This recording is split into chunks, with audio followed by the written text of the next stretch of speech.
अस्सलाम वालेकुम नाज़रीन, मैं फ़खर आसिफ बाजवा और क्रिकेट दीवाने की आपको आज के स्पेशल एपिसोड में हम वेलकम कर रहे हैं। आज हमने दावत दी है पीएसएल 6 के चैंपियन टीम मुल्तान सुल्तान्स के CEO and team manager Haider Azhar साहब को।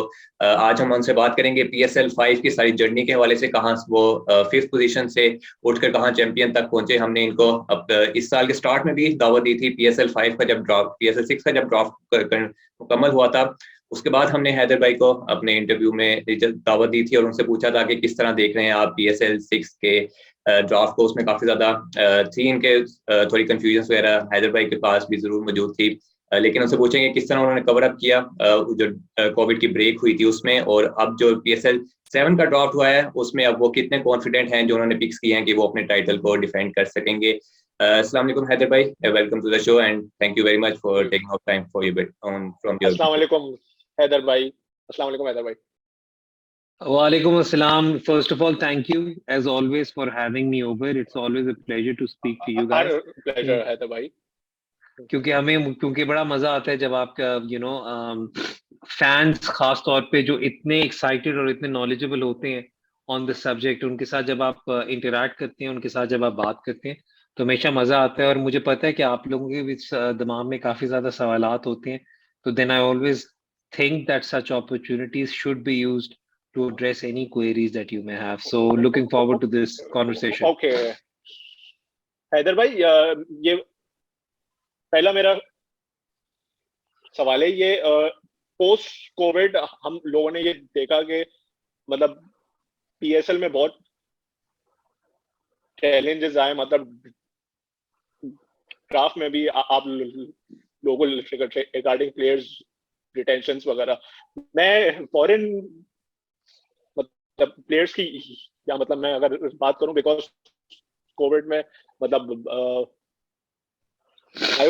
सिक्योर बबल का बहुत मतलब इशू रहा है, तो उस सिलसिले में कितना आप लोगों ने पीएसएल की पूरी मैनेजमेंट और आप जितने भी फ्रेंचाइज के जो मैनेजर्स हैं, ये इमोशनली और मतलब के और वैसे भी keeping other factors in mind, ये ड्राफ्ट कितना चैलेंजिंग था आप लोगों के लिए?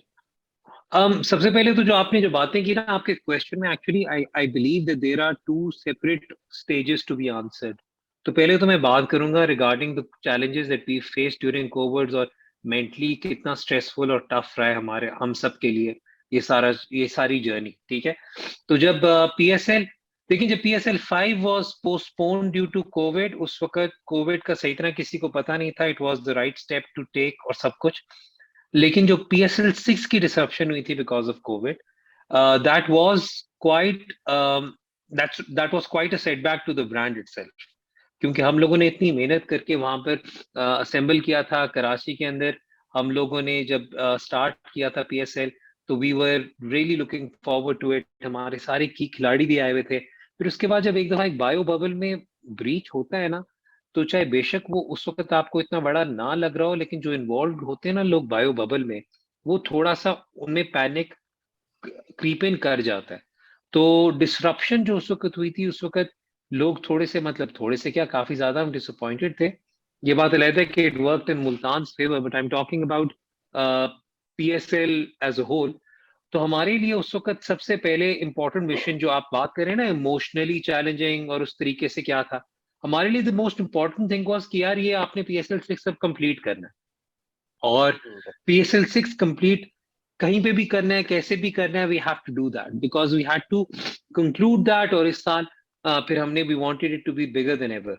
तो एक तो hats off to the PSL management and to the PSL franchise owners as well, क्योंकि लेट्स बी ऑनेस्ट, ये पीएसएल को ब्रांड बनाने में जो ओनर्स का रोल रहा है और उनकी इन्वेस्टमेंट है, उनकी जिन्होंने जिस तरीके से उन्होंने ओनरशिप ली है पूरे ब्रांड की, सीरियसली मैं तो रोज बरोज उनसे और मुतासिर होता हूँ। जिस तरीके से आज भी वो उस डेडिकेशन से काम करें, जिस डेडिकेशन से इनमें से कुछ 6 साल पहले कर रहे थे, और आलिम भी तरीन साहब जो 3 साल पहले से जिस तरीके से कर रहे हैं, तो वो तो एक अलहदा चैलेंज था। इस वक्त भी हमारे लिए जामिन एक बहुत बड़ा चैलेंज यही है कि वी वांट कि खैर खैरियत से हो जाए। लेकिन अब क्योंकि इतनी अवेयरनेस हो गई अबाउट कोविड, और आपने दुनिया भर की लीगों में इतना देख लिया कि अगर आउटब्रेक होता भी है तो आप उसे सस्टेन करके कंप्लीट करते हैं टूर्नामेंट को, तो उस सेंस में we're fine and we're very well prepared, contingencies भी तैयार है। ड्राफ्ट चैलेंजिंग इसलिए था हमारे लिए क्योंकि जब आप एक चैंपियन टीम होते हैं जहां पर आपने एक इतना अच्छा कॉम्बिनेशन बनाया होता है, तो सबसे मुश्किल काम होता है to let go of players who had played a crucial role in your title winning run। तो वो मेरे लिए ज्यादा मुश्किल था। जहां तक ड्राफ्ट की बात है, I will be honest with you, Lahore Qalandars और Multan Sultans were comparatively luckier than the other franchises, क्योंकि हमारे ऊपर वाले राउंड्स में बारियां पहले थी, बेहतर थी, तो we knew what we were targeting, we would get them. हाँ, सिल्वर वाले राउंड्स वर ट्रिकी, लेकिन उसमें भी I was very very lucky. जो शाहिद आफरीदी और जेम्स विंस की ट्रेड हुई थी, उसकी वजह से मुझे सिल्वर राउंड में पहले ही राउंड में एक और बारी मिल गई थी। तो in the first 7 picks I was picking 3 players, जिसके अंदर मुझे पता था कि मेरे जो प्राइमरी सिल्वर टारगेट्स हैं वो मीट हो रहे हैं। तो ओवरऑल अल्हम्दुलिल्लाह the draft went really really well. जहां तक आपने फॉरेन प्लेयर्स का बताया, यार इंटरनेशनल ड्यूटीज हैं, दूसरी लीग्स चल रही हैं। एक दफा जब ऑस्ट्रेलिया को लाने के लिए, and let's be honest, Australia अगर पाकिस्तान टूर करता है it's going to be historic, तो उसे फुली फैसिलिटेट और अकोमोडेट करने के लिए पीएसएल की जो विंडो पहले शिफ्ट हुई है उसकी वजह से ये क्लैशेस हुए हैं, but it's probably just for this year. इंशाल्लाह ताला आगे चल के ये मसला भी नहीं होगा इंशाल्लाह। जी हैदर भाई, थैंक यू फॉर कमिंग। और सबसे पहले मैं इस ड्राफ्ट की बात से मैं चाह रहा था कि थोड़ा सा हम PSL 6 की तरफ जाएं, कि जिस तरीके से PSL 6 पे टर्न अराउंड हुआ मुल्तान के लिए, जैसे कि अभी आपने बात भी की कि मुल्तान वाज वेरी लकी।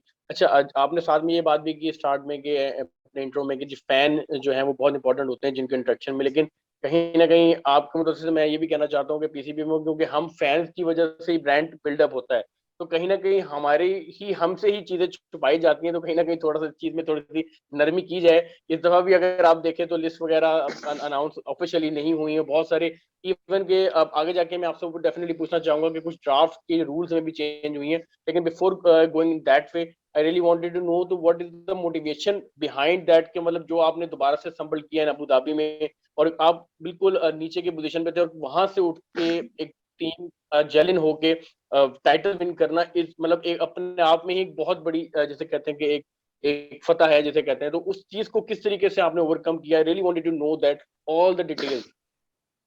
तो पहले PSL 6 की बात कर लेते हैं, फिर I will come and I will answer the question about the fans, और वो जो आपने इंफॉर्मेशन वाली बात की उस पर मैं बाद में बात करता हूँ।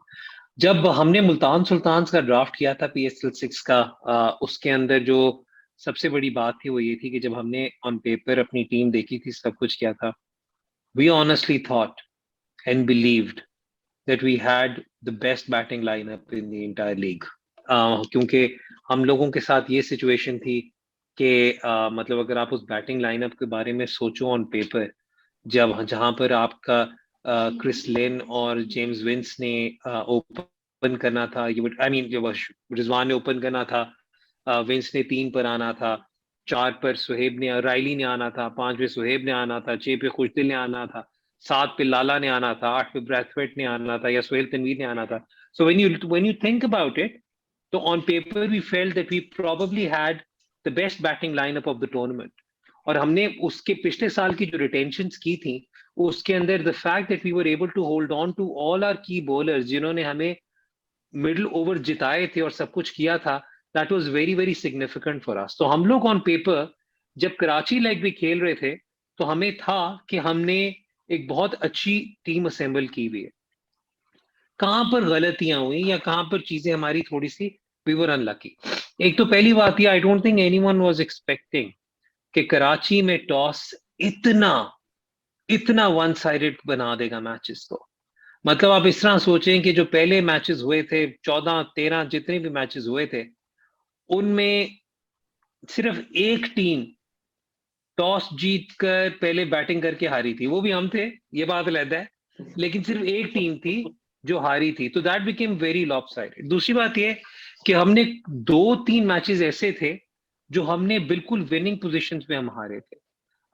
इस्लामाबाद वाला पहला मैच देख लें, वो सिर्फ एक इस्लामाबाद की ही टीम थी जिसकी नंबर 12वें तक बैटिंग थी, जो 6 आउट होने के बावजूद वो मैच वहां से ले गए। या फिर जो जल्मी वाला मैच हमारे थे, तो हम लोगों का ये था कि जब हमें अपॉर्चुनिटी मिली to rethink over the performances, we saw कि हमारा जो net run rate है, as far as the first 5 games are concerned, it was better than so many teams that we felt कि okay, अबू धाबी पहले 3 में से 2 results हमारे हक में जाएंगे and we are back in the tournament. In fact, then we would qualify. तो हम लोगों को इस चीज का काफी अच्छे तरीके से इल्म था और पता था.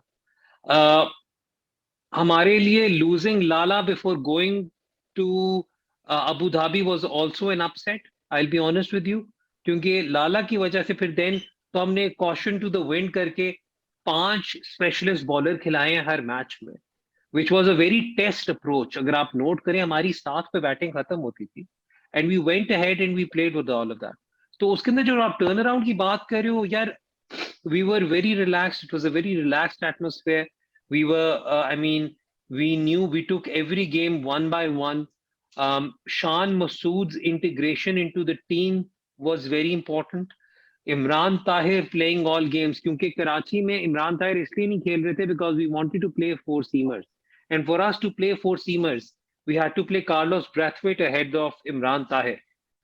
तो इस टाइप वाली सारी सिचुएशन थी जो हम फेस कर रहे थे, लेकिन वो जिस तरह था, मतलब आपने देखा इमरान खान सीनियर का role, Sohail Tanvir finding the form right when it mattered, ये सारी चीजें बड़ी क्रूशल थी फॉर अस. एंड अल्हम्दुलिल्लाह, आई मीन, मैं तो वही कहता हूँ कि it was a miraculous turnaround, but it was something which deep down, मतलब जब हम अबू धाबी आए थे, we knew that we could qualify. मैं जीतने की बात अभी नहीं कर रहा, ये बात लेता है कि मोहम्मद रिजवान ने टूर्नामेंट स्टार्ट होने से पहले एक कागज था जिसपे उसने मुझसे पूछा था कौन सा मैच कब है, और उसने उस मैच के बाद रिजल्ट लिखता था और उसके आगे लिखता था अच्छा अब हम टूर्नामेंट में कहाँ फिनिश करेंगे. तो मुझे अभी तक याद है उस कागज में मैंने देखा था मुल्तान सुल्तान वर्सेस इस्लामाबाद लॉस्ट, आगे लिखा हुआ फाइनल पोजीशन चैंपियंस. अगला match against Zalmi lost, final position champions. Karachi lost, final position champions. Lahore won, final position champions. Quetta lost, final position champions. So ये आपको इस बात से अंदाजा चलेगा कि उसने जब भी बात की, जब भी हमारे ग्रुप में बात हुई, we've always spoken about what champions need to do. So that was very motivational for us. So that was a massive, मतलब तो इसलिए we were always very very sure. I know मैं बहुत लंबा जवाब दे रहा हूँ, but मैंने कहा कि एटलीस्ट मैं ये एक्सप्लेन करूँ कि what was going on. जहां तक उमेर आपका सवाल है कि जो आपका सवाल है ना, as far as कि आप लोगों से इंफॉर्मेशन छुपाई जाती है या आप लोगों को नहीं बताई जाती, उसके अंदर इस दफा बहुत चीजें थी एट प्ले. कोई थोड़ी सी इंटरनल डिस्ट्रप्शन थी as far as कुछ जब ये आप सोचें कि जब हायरार्की पीसीबी की चेंज हुई तो जब तक नई हायरार्की इन प्लेस नहीं आ रही थी तो तब तक कुछ चीजों का फैसला नहीं हो रहा था. फिर आपको पता है कि जो फ्रेंचाइजीज के मैटर्स चल रहे थे, जब तक उनकी तरफ रेजोल्यूशन नहीं होती थी तब तक आगे नहीं कुछ हो सकता था. फिर जो कुछ राइट्स बिकने थे, जब तक वो राइट्स नहीं बिकने थे तब तक आगे कुछ नहीं हो सकता था. तो we couldn't just give this information because हम लोग बाउंड होते हैं कि पहली अनाउंसमेंट पीएसएल ने करे. आप इस बात से भी अंदाजा लगा लें, हम आपको अपनी रिटेंशन हम आपको पहले नहीं बता सकते, हालांकि हमें पता होता है कि क्या है, जब तक पीसीबी उसे ऑफिशियल मानकर पहली प्रेस रिलीज पीसीबी ना निकाले. तो एक तो ये वाली बात होगी. ड्राफ्ट का तो ये था कि यार ड्राफ्ट की डेट 2-3 दफा चेंज हुई थी, सिंपली बिकॉज कि हम लोग अगेन वो सारा प्रोसेस चल रहा था जिसकी वजह से ये सारी चीजों में डिले आया हुआ था. जहां तक आप लिस्ट की बात कर रहे हैं, लिस्ट अगेन उसके अंदर भी अब मैं आपको एक और बात आज आपके तवस्सुल से एक और बात लोगों को बताता चलता हूं कि कुछ ऐसे बड़े नाम हैं जिन्होंने रजिस्टर किया हुआ लिस्ट में, लेकिन उनकी एक्सप्रेस इंस्ट्रक्शन है कि आप हमारा नाम इस वक्त बाहर ना निकालें बिकॉज हम मेन ड्राफ्ट के लिए अवेलेबल नहीं होंगे और आप हमें पिक भी ना करें मेन ड्राफ्ट में, हम रिप्लेसमेंट में अवेलेबिलिटी देखते हुए अपने आप को एंटर कर देंगे. So we just entering the draft so that we would be available for the replacement draft. तो इन सारी चीजों को आपको रिस्पेक्ट करना होता है and then you have to proceed with that. अगर अब आप वो वैसे कर दें तो आपको पता है कि इस वक्त वैसे इमोशंस इतने हाई होते हैं कि वो लोग फिर ऑटोमेटिकली उस पर क्वेश्चन करना शुरू करते हैं. बट ये सारी वजूहात होती हैं जिसकी वजह से we have to follow code. Okay Haider भाई, ये शाहनवाज दानी को आप लोगों ने पिछले साल एज अ इमर्जिंग प्लेयर अपने स्क्वाड में रखा, और बड़ी इसने जबरदस्त परफॉर्मेंसेस इसने दिखाई, और ये काफी इनका नाम चला सोशल मीडिया वगैरह पर भी। तो कहानी की जरा एक स्टोरी आप जरा बताएं, बैकग्राउंड में किस तरह मुल्तान सुल्तान ने स्पॉट किया उनको और फिर सेलेक्ट किया दानी की, अगर आप स्टोरी बताएं थोड़ी। सो शाहनवाज धानी का ये था कि शाहनवाज धानी का आज से कोई 1.5 साल पहले, मैं कोई इसमें कोई ज्यादा कुछ स्टोरी आपको नहीं कोई घुमाऊंगा, कोई वो नहीं, बड़ी ऑनेस्ट आपको बताऊंगा कि आज से कोई 1.5 साल पहले धानी का पहली दफा हमें पता चला, लेकिन उसमें कोई उस लेवल तक कोई इस तरह का एक्सपोजर नहीं था जिसपे आपको हो कि नहीं यार okay he can definitely do something. Abdul Rahman साहब हमारे असिस्टेंट कोच हैं, लेकिन उस वक्त वो भी हमें उस तरीके से ज्यादा हेल्प नहीं कर सकते थे क्योंकि वो उस वक्त सदर्न पंजाब के कोच थे, और उस वक्त पीसीबी ने पिछले साल फैसला किया था शुरू में कि जो डोमेस्टिक कोचेस हैं वो फ्रेंचाइजेस को ज्वाइन नहीं कर सकेंगे।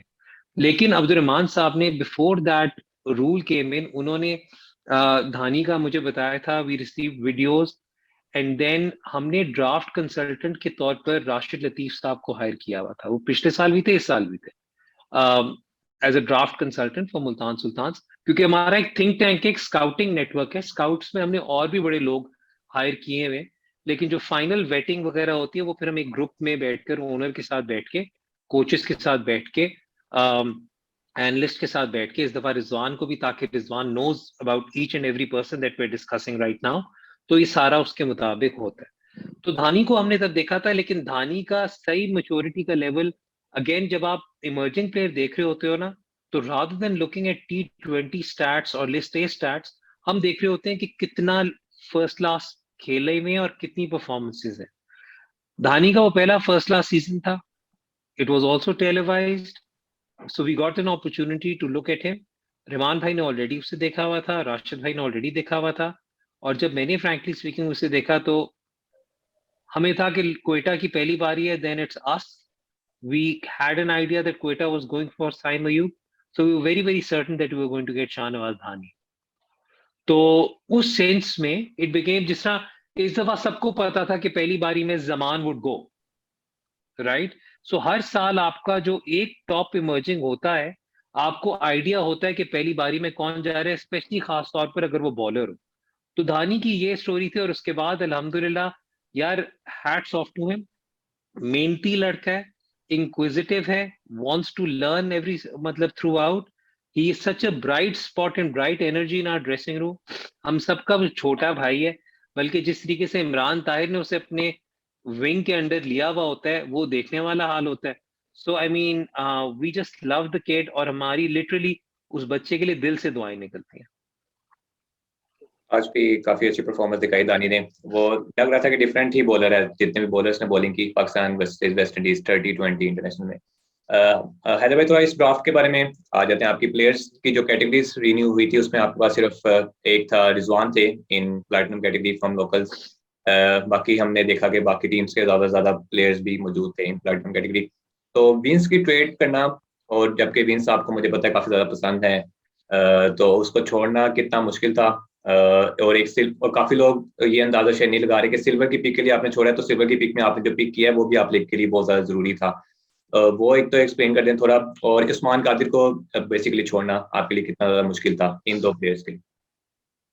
Okay, so James Vince, Haider भाई, जी हैदर भाई एक थोड़ा सा इसमें ऐड ऑन करके उसमें साथ जवाब दीजिएगा, क्योंकि इस दफा हमारे बहुत से व्यूअर्स को नहीं पता इवन कि, क्योंकि हमें भी जब ड्राफ्ट हम देख रहे थे तो बहुत सारी चीजें हमें चेंज नजर आई, जैसे कि वाइल्ड कार्ड पहले इमर्जिंग में नहीं उठा सकते थे, लेकिन इस दफा वो हुआ। इस तरीके से आरटीएम है। तो just to clarify the viewers, अब थोड़ा सा उस पर भी रोशनी डाल दीजिएगा कि ड्राफ्ट के जो रूल्स हैं इस दफा वो क्या क्या थे, और उस हिसाब से फिर इसको जवाब दे दीजिएगा। अच्छा, वाइल्ड कार्ड हमेशा से आप इमर्जिंग पे इस्तेमाल कर सकते थे। मैंने ड्राफ्ट की रूल्स की बुक जो पूरी मैंने डाउनलोड की थी वो मैंने सारी पढ़ी है, उसमें लिखा सिल्वर या सिल्वर से ऊपर की कैटेगरी। हमेशा से आप इमर्जिंग को वाइल्ड कार्ड पे उठा सकते थे। फर्क सिर्फ ये है कि जब आप एक दो से वाइल्ड कार्ड पे उठा लें, then he doesn't play as emerging. वो आइडिया है, लेकिन ठीक है, सो बेसिकली मैंने रूल्स की जो बुक थी पीएसएल की ऑफिशियल ड्राफ्ट रूल्स बुक है, उसमें लिखा हुआ है कि या आप सिल्वर या सिल्वर से ऊपर की कैटेगरी का प्लेयर आप प्लैटिनम तक उठा सकते हैं। हाँ नहीं, इमर्जिंग भी हमेशा से अलाउड था, वो ये फिर मैं आपको बड़ा ऑनेस्ट बता रहा हूँ। हाँ वो मैं आपको बड़ा ऑनेस्ट बता रहा हूँ, हमेशा से ये था और हर साल ये कॉन्वर्सेशन होती थी। लेकिन वो जब एक दफा आपने जब उसे सिल्वर में उठा लिया, तो you think that person is good enough to play as a regular squad member, you can not categorise him as an emerging. मतलब ये कि अगर आप इस वक्त कराची को लेकर चलते हैं, तो कराची मोहम्मद इमरान को स्क्वाड में खिलाकर it doesn't mean कि they don't need to play another emerging, they have to play another emerging. Yes Similarly, अच्छा, इसकी मोहम्मद खुरम शहजाद को भी ये इमरान में करना वो पड़ेगा। आपको याद, इमरान को याद होगा, आपने पेशावर ने आरटीएम करने की कोशिश की थी, लेकिन इमरान ने कहा था कि आपने वाइल्ड कार्ड यूज कर लिया, तो वो भी थोड़ा सा क्लैरिफाई कर दीजिएगा कि उस पे क्यों हुआ, तो ये उन्होंने ये चीज को। मैं एक्सप्लेन कर देता हूं आपको। तो आपके पास एक आरटीएम और एक वाइल्ड कार्ड होता है, ठीक है। जल्मी ने अपना आरटीएम यूज, अपना वाइल्ड कार्ड यूज कर दिया था फॉर हजरतुल्लाह जजाई। अच्छा पहले आप आरटीएम समझो ना, आरटीएम को समझो। सपोज फखर गोल्ड में है, ठीक है, मैंने फखर को रिलीज किया अपनी स्क्वाड से। अब लाहौर कलंदर्स कहता है कि हम फखर को गोल्ड में, इन्होंने किसी ने उठाया, मैंने आरटीएम किया, सीधा मेरे पास गोल्ड में जाओगी तो फखर मेरे पास आ जाएगा, दैट इज स्ट्रेट फॉरवर्ड, ठीक है। अब कहानी क्या हुई कि फखर को किसी ने गोल्ड में नहीं उठाया, फखर कम्स डाउन टू सिल्वर। अब किसी ने पिक किया, मेरे पास सिल्वर में जगह है, मैंने आरटीएम किया, फखर मेरे पास आ गया, ठीक है।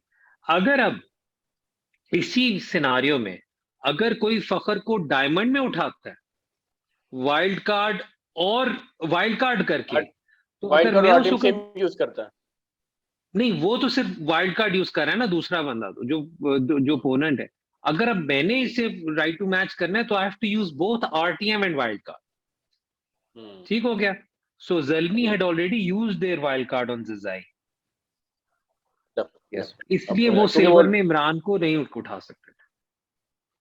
ओ तो ये वजह उसकी। जी जी, सही हो गया। कंटिन्यू करें तो भाई, वो आगे इसकी ड्राफ्ट, ये ड्राफ्ट वाली बात पे। मैं तो भूल गया वो सवाल क्या था, मैं तो ये रूल समझाने बैठ गया था। जेम्स विंस एंड उस्मान का। अच्छा यार, सो जेम्स विंस को James Vince has been probably the best batsman for Multan Sultans since PSL, अगर आप ओवरऑल देखें since PSL 4। जेम्स विंस को सबसे पहले मुल्तान सुल्तान्स में स्टीव स्मिथ रिप्लेसमेंट मैंने उठाया था। उस वक्त तो फ्रैंकली स्पीकिंग नई ओनरशिप भी नहीं थी, प्राइमरीली ये जो आपको याद है जब फ्रेंचाइज डिसॉल्व हुई थी मुल्तान सुल्तान्स, तो वो जो केयर टेकर पैनल था उसके बिहाफ पे जेम्स विंस को मैंने उठाया था। So James Vince has been phenomenal for us, और एक बहुत स्ट्रॉन्ग अटैचमेंट भी थी। सिचुएशन ये थी कि हमने 8 रिटेन करने थे उस वक्त, एक्सक्यूज मी, और हमने उस वक्त जो था, आपने बात बिल्कुल सही कि हमारे पास प्लैटिनम में उस वक्त एक था, लेकिन अगर आप टेक्निकली देखो मेरे पास प्लैटिनम में 4 खिलाड़ी थे, ठीक है, और फॉरेन्स को मिलाकर, और मेरे डायमंड में 50,000 थे और मेरे गोल्ड में 1,00,000 थे। तो इन सब की जब आपको वो करनी होती है तो उसमें then we had to make few decisions, और हमने फिर ये किया था कि हम लोगों ने देखा था कि अबू धाबी लेग में हमें जो हमारा पाकिस्तानी बैटिंग कोर था, क्योंकि मैं हमेशा से बात करता हूँ Pakistani core, Pakistani core, Pakistani core. Lahore Qalandars are probably the luckiest franchise कि उनके पाकिस्तानी बॉलिंग कोर भी है और पाकिस्तानी बैटिंग कोर के भी 2 मेन लोग उनके पास हैं, ठीक है। जबकि इस्लामाबाद यूनाइटेड के पास सारे पाकिस्तानी ऑलराउंडर्स उनके पास हैं, ठीक है। हम लोगों के पास, क्योंकि अगेन एक्सपेंशन टीम थी, हमारे पास we didn't have the pick of the premier fast bowlers that are presently there, वो सब किसी ना किसी के साथ अटैच्ड है। तो हमने फिर ओवर द लास्ट 3 इयर्स एक पाकिस्तानी बैटिंग कोर इस्टेब्लिश करनी शुरू की हुई। तो हमने फिर उसमें यही सोचा कि ये जो पाकिस्तानी बैटिंग कोर है लोकल, इसे हम पहले काबू में रखें, अपने कंट्रोल में रखें, अपने पास रखें, और इनके इर्द गिर्द टीम बनाएं। तो जब आपके पास शान मसूद, रिजवान, सोएब और खुशदिल हैं, तो उसमें अगर आप नोट करें ये सारे ऐसे हैं जो स्पेशली पहले 3 जो टॉप ऑर्डर के ही प्लेयर्स हैं, if they want to play in their best position. उस सिनारियो में जेम्स विंस से ज्यादा we needed to have a middle order batsman, and in that aspect we went for Riley Rousseau. I know Riley is not as consistent as Vince in the PSL, but Riley has been a match winner for us. ठीक है, तो उसमें the debate was between Riley versus Vince. और दूसरी बात ये थी कि अगर हम अपना बैटिंग ऑर्डर देख रहे हैं तो we needed someone at number 6. So with a heavy heart we made the decision of letting go of Vince so that we could start plugging holes in the batting lineup in the draft. So Vince को तो इसलिए छोड़ा। आप note करेंगे despite being champions we only retained 7 players. और उसके पीछे वजह थी कि हम लोगों के मेजॉरिटी जो प्लेयर्स अगेन वो गोल्ड डायमंड वाली कहानी थी। तो Usman Qadir was a very tricky one to let go. Alamgir Tareen sahab is a massive fan of Usman Qadir. He did not want him to go, जबकि हमारे नजदीक ये था कि जब से इमरान ताहिर को भी आपको एक्नॉलेज और रिवॉर्ड करना था, क्योंकि इफेक्टिवली अगर मेरे नजदीक कोई मैन ऑफ द टूर्नामेंट था in the Abu Dhabi leg along with Suhaib, that was Imran Tahir. He one us every single middle overs. अब यहाँ पे थोड़े से पर्सनल एफिलिएशंस और रिलेशनशिप्स भी आ जाते हैं। हमारे नजदीक Usman Qadir is at that age where he needs to play. If he's not playing, if he's not getting opportunities, he's not developing. तो हमने बैठकर फिर ये वाला फैसला किया कि यार इस वक्त उसके लिए बेहतर है कि वो कहीं चला जाए जहां पर उसे 7-8 मैचेस मिल जाए। हमारे पास इस वक्त हम उससे बहुत भी होगा तो 5 से ज्यादा मैचेस नहीं दे सकते।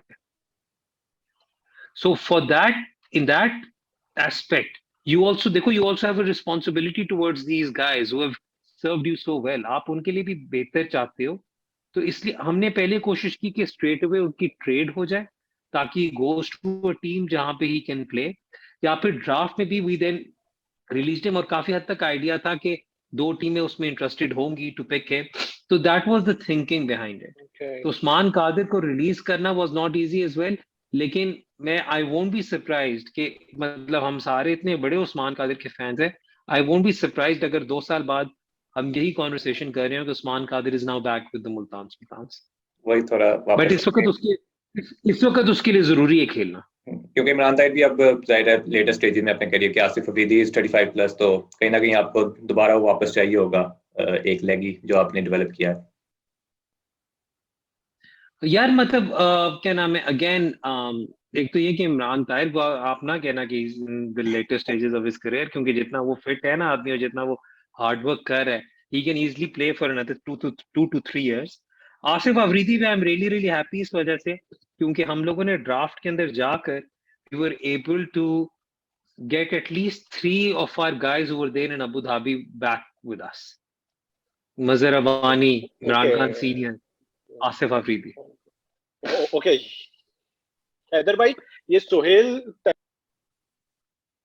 सुल्तान के मतलब आप लोग टाइटल अभी जीते थे, उसमें बहुत उन्होंने वाइटल पार्ट जो है प्ले किया था। और आप लोग के रिलीज करने के बाद कोयटा ने इनको मतलब आरटीएम पर सिल्वर डायमंड से सिल्वर पर मतलब उठाया। तो how difficult it was to let off go, मतलब कितना मतलब एक्सपीरियंस है सोहेल तनवीर के पास, तो इसके बारे में जरा बताएंगे। अच्छा, अगेन मैंने कहा ना एक एक बंदा ऐसा है जिसके साथ एफिलिएशन बड़ी लंबी और बड़ी क्लोज है। सोहेल तनवीर भी, मेरा पहला season PSL 3, Sohail Tanvir was one of the first people we picked जो एक्सपेंशन ड्राफ्ट था। उसके बाद हमें अगले साल उन्हें छोड़ना पड़ा प्राइमरीली बिकॉज ऑफ जो उस वक्त थिंक टैंक की थिंकिंग थी उस वजह से। एंड देन PSL 5 में ही came back to Multan Sultans, और उसके बाद बहुत अच्छा भाइयों वाला रिलेशनशिप है। It wasn't easy, but again आपने एक और चीज नोट ये की होगी कि कराची के अंदर there was a situation where after a few games other bowlers were being preferred over Sohail Tanveer.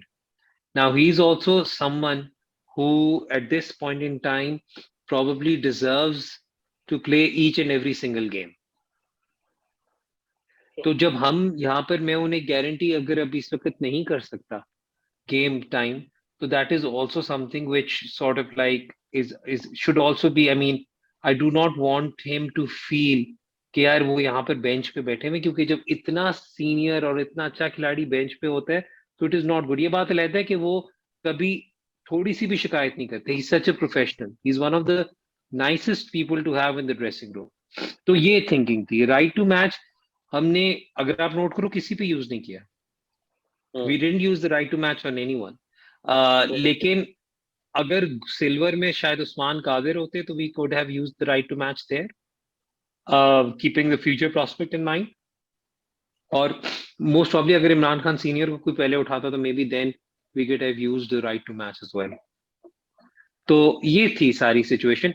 Plus आप ये देखो ना कि हमने फिर कोई थोड़ी सी रिप्लेसमेंट्स भी जैसी की हैं, वो आपको समझ आई गई होगी रोल्स को किस तरीके से हमने किया था। रुमान rice is now with Multan Sultan. So and Ruman is in excellent form. तो जरा थोड़ा सा we thought कि we'd give him a chance as the senior member in the bowling department. What was the thought process of Anwar Ali? क्योंकि अनवर अली को भी आपने अगर लिया है तो उसका thought process बीच में क्या है? क्योंकि क्वेटा के साथ काफी ज्यादा एसोसिएट रहे हैं, इवन के T10 के अंदर भी क्वेटा के अंदर से बैटिंग के हवाले से भी काफी अच्छा। T10 वाली टीम क्वेटा की टीम नहीं है भाई, तो नबील उसमें काम करते हैं, बट नदीम उमर साहब की टीम नहीं है वो। अच्छा, वो LPL के अंदर वापसी है, वो नदीम उमर की है या गाल क्रिएटर। लेकिन ये कि T10 में, हाँ T10 में वो खेले हैं, जिसमें आपने ओडन स्मिथ को भी चूज किया है। अच्छा, एक चीज जैसे मैं पूछना चाह रहा था कि इस दफा हमने काफी ज्यादा मतलब ओडन स्मिथ के अगर आप हवाले से देखें तो पहले टिम डेविड को आपने, जो मेरे ख्याल में one of the best pick जिसे कह सकते हैं ड्राफ्ट की, जिस तरीके से आपने वाइल्ड कार्ड टिम डेविड की किया है। उसके बाद आपके पास कुछ दिल भी मौजूद थे। उसके बाद ओडन स्मिथ और रोहन पावल दोनों को मतलब लेना, जबकि आपके पास कोई फॉरेन स्पेशलिस्ट ओपनर मौजूद नहीं है। तो ये दो चीजों का मुझे जरा गाइडली बताइएगा कि किस तरीके से मतलब इसके पीछे थॉट प्रोसेस क्या है, और अनवर अली के पीछे। पहले अनवर अली का क्वेश्चन एड्रेस कर लेता हूँ, ठीक है? पहले अनवर अली वाला 1 मिनट रह गया, इसको दोबारा कर लेंगे, उसमें फिर कंटिन्यू करेंगे। अच्छा ओके, उसी लिंक पे मैंने कनेक्ट करना है ना फिर से। ओके, पहले अनवर अली की बात कर लेते हैं, ठीक है? अनवर अली की ये सिचुएशन है कि यार देखें, ओडीन स्मिथ को हमने इस वक्त उठाया एज अ प्रेफर्ड नंबर 7, सही है? But Odean Smith, there is a very strong likelihood that Odean Smith misses the PSL because of West Indies commitments, खास तौर पे their trip to India. अब उस सारे प्रोसेस में स्पेशली अगर हमने कोशिश करनी है to play 2 foreign bowlers, Muzar Ramani and Imran Tahir both, we thought that we needed a backup number 7 at least, ठीक है? और अनवर अली हमारे नजदीक, स्पेशली अगर आप पिछले 1.5 साल में देखो तो अनवर अली से बेहतर बैटिंग किसी की नहीं जा रही उस पोजीशन पर। सो बेसिकली अगेन एक तो पाकिस्तान के अंदर नंबर 7 पे, नंबर 6 पे बैटिंग करने वाले प्लेयर्स बड़े कम है। प्लस अगर आप फास्ट बॉलिंग ऑलराउंडर्स देखें या बॉलिंग ऑलराउंडर्स देखें मीडियम पेस वाले, तो वो भी आपके पास अब जो अवेलेबल थे काफी कम रह गए थे as far as the draft is concern. Anwar Ali, एक तो रिजवान ने भी कहा था कि I need someone local who can also potentially bat at 7 if I need to, because Odean Smith can very likely be unavailable because of West Indies international duties. अगर उनकी performances अच्छी हुई तो उनकी टीम उन्हें साथ ले जाएगी to tours, right? So we also have to make contingency plans for that. और अगर अनवर अली जैसा खिलाड़ी नंबर 7 पे खेल जाता है, that also gives us the opportunity to play Mazhar Rabbani in the 11 as well, क्योंकि अगेन जैसा मैंने कहा, आपको 4 अपने फॉरेनर्स में से 2 बॉलर्स खिलाने के लिए आपको कम से कम 5 बैटिंग ऑप्शंस चाहिए होती हैं इन योर टॉप 7। तो उस वजह से अनवर अली का ये था। और पिछले 1.5 साल में अनवर अली की जो बैटिंग परफॉर्मेंसेज रही हैं वो सबके सामने है। सिंध के लिए आप देख लें, आप T10 में देख लें, आप दीगर लीग्स में देख लें। तो Anwar Ali was the thought process behind Anwar Ali was he is someone who can give us 2 to 3 overs with his seam. He is someone who can bat at number 7, even number 6 if we want to. और एक और बात exceptional fielder and an amazing team man. तो अनवर अली के पीछे तो ये thought process था। अब बात करते हैं टिम डेविड की।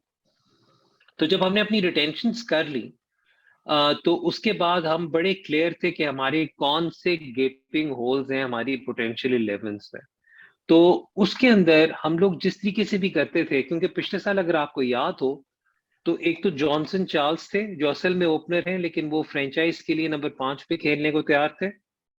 Rilee Rossouw who prefers batting at 4, sometimes he was coming at number 5। हम लोग मैचअप्स देख के जब बैटिंग ऑर्डर सेट करते थे, और पिछली दफा खुशदिल ने कहा था कि हैदर भाई प्लीज इस दफा कुछ करिएगा, मुझे नंबर 5 पे खिला दें या मेरे पीछे एक तगड़ा ऑलराउंडर खड़ा कर दें, क्योंकि अगर मैं नंबर 6 पे बैटिंग कर रहा हूँ, मेरी बारी अगर जल्दी आ जाती है तो समझे काम खराब हो गया, और अगर मेरी बारी एंड पर आती है तो सिर्फ उस वक्त मैंने चलाना है जो हर वक्त नहीं चलेगी। And we thought and we looked I mean we look at his domestic performance. उस बेचारे की 8 I think listed centuries batting at 4 और 5 है। तो I mean he deserves a run, especially a young Pakistani player deserves a run at a higher position so that he gets more opportunities to play.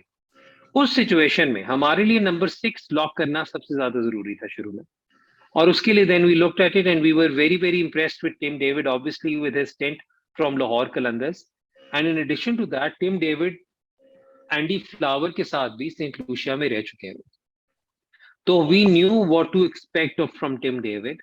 तो हमने, I know लोगों ने कहा platinum में उठा लिया, वाइल्ड कार्ड कर लिया।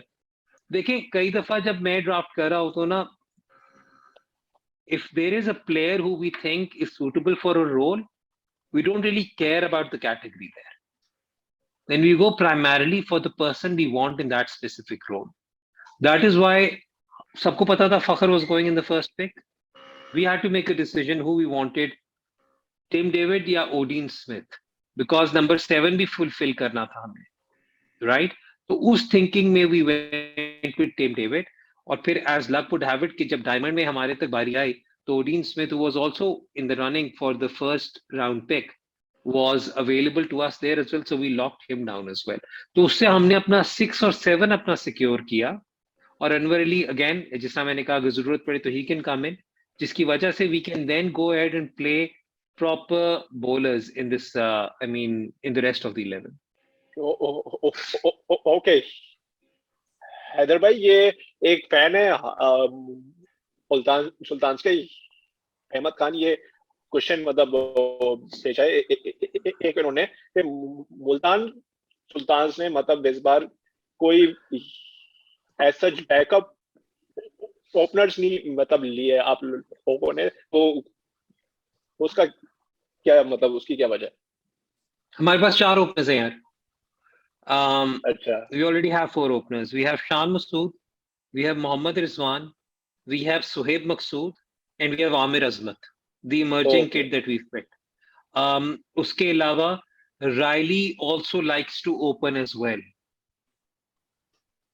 ओके, ठीक है, मतलब जहां पर अगर basically Riley wants to likes getting as many balls as possible to play.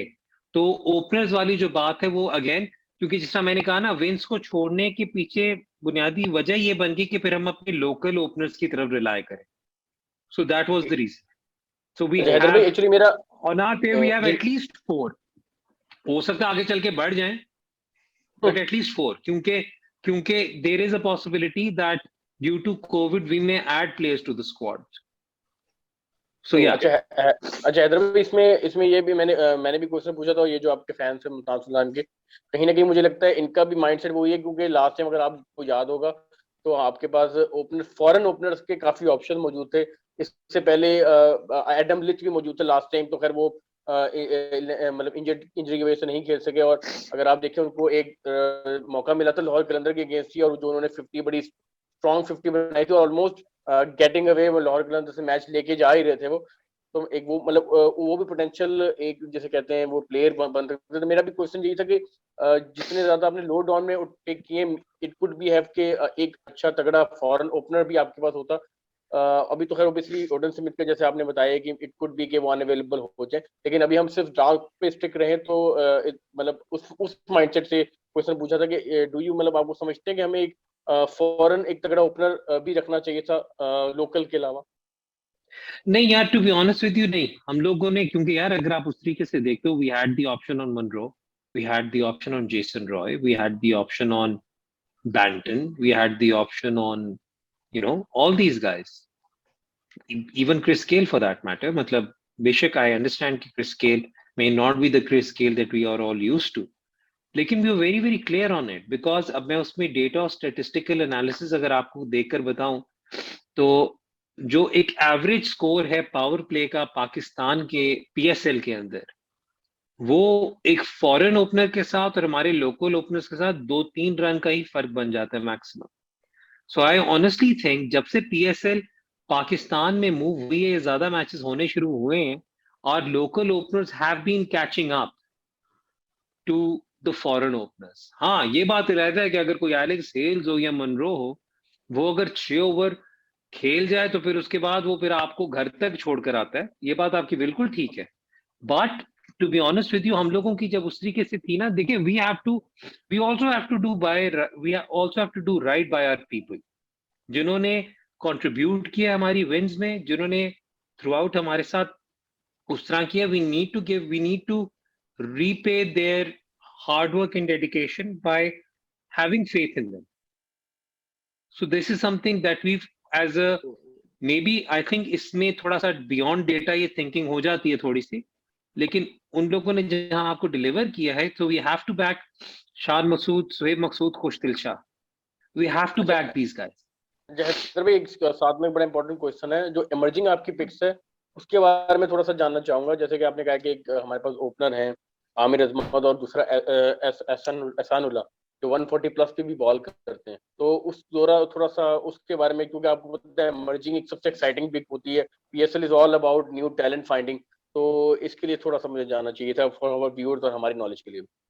अच्छा, एक बात तो मैं आपको ऑनेस्टली ये बताता हूँ कि जो 2 वाइल्ड कार्ड यूज हुए थे ना सिल्वर राउंड में फॉर इमर्जिंग, उन्होंने, मैं अगर कोई ये कहता है कि प्लान्स डिसरप्ट नहीं किए किसी के, तो गलत बात है. उसने डेफिनेटली प्लान्स ऊपर नीचे किए जरूर, लेकिन I am not going to say who we were targeting. Obviously everyone was targeting Zaman, लेकिन Abbas Afridi was an experienced emerging that was interesting for every one of us.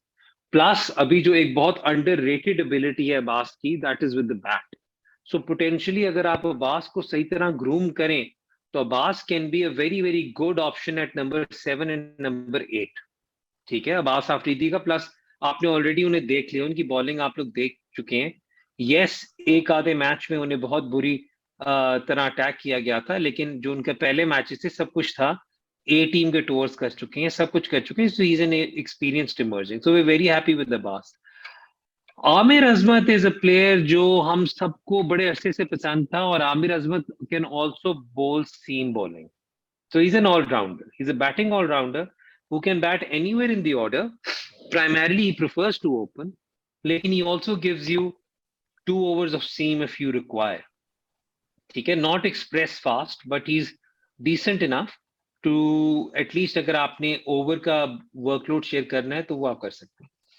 Ehsanullah is right now very very raw, very fresh, a lot of pace, probably needs to work a bit on his consistency. लेकिन रहमान भाई ने उन्हें identify किया हुआ था और राशिद भाई ने भी. So we were very very sure कि वी वांटेड हिम. और ना सिर्फ एहसानुल्लाह, ये जो जल्मी ने सिराजुद्दीन को उठाया, he is also very very quick and very exciting. तो इन दोनों बॉलर्स को I would be really looking forward कि क्या कहते हैं. I really hope this time around once the under 19 world cup ends, तो जीशान जमीर को अपॉर्चुनिटी मिले.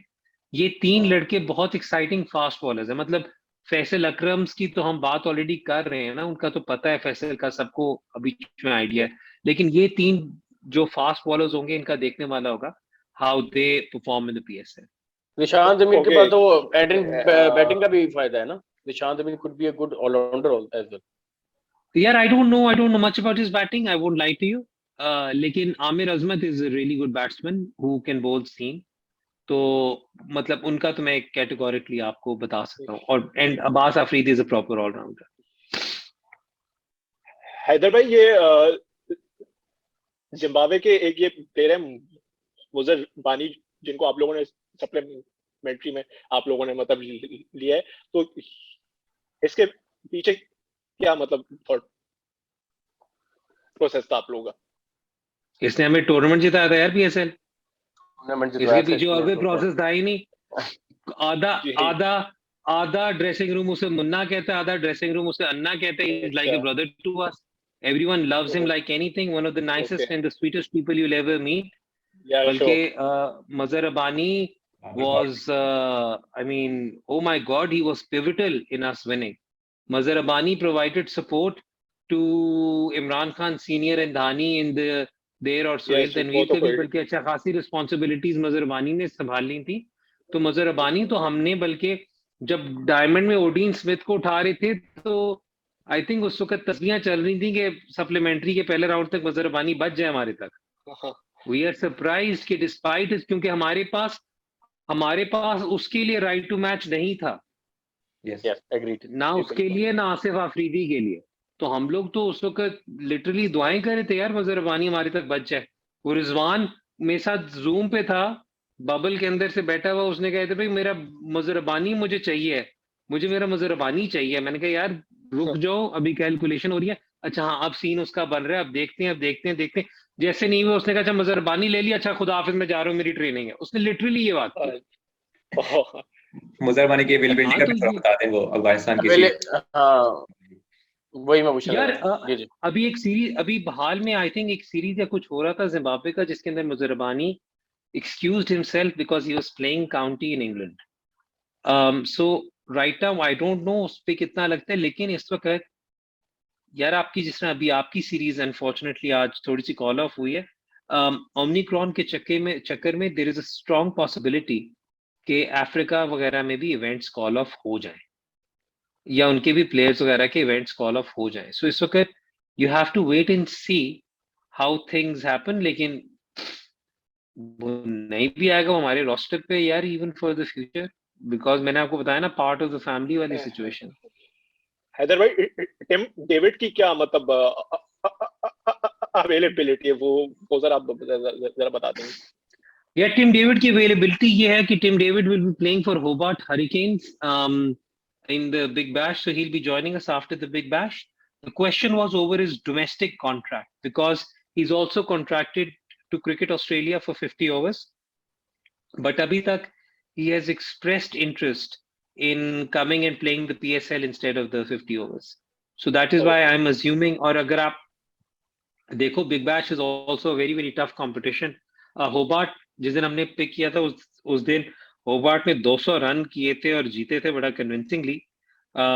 लेकिन उसके बाद से I don't think if Hobart has been able to string, मतलब obviously we always wish our players luck, लेकिन if Hobart doesn't qualify then we are, I mean then we're looking right now at full availability for Tim David. वो हम भी तो आए गए थे, Adelaide सारे मैच हार जाता कि राशिद खान हमारे पास पहले ही आ जाए, लेकिन वो अफगानिस्तान की भी सीरीज आ गई है।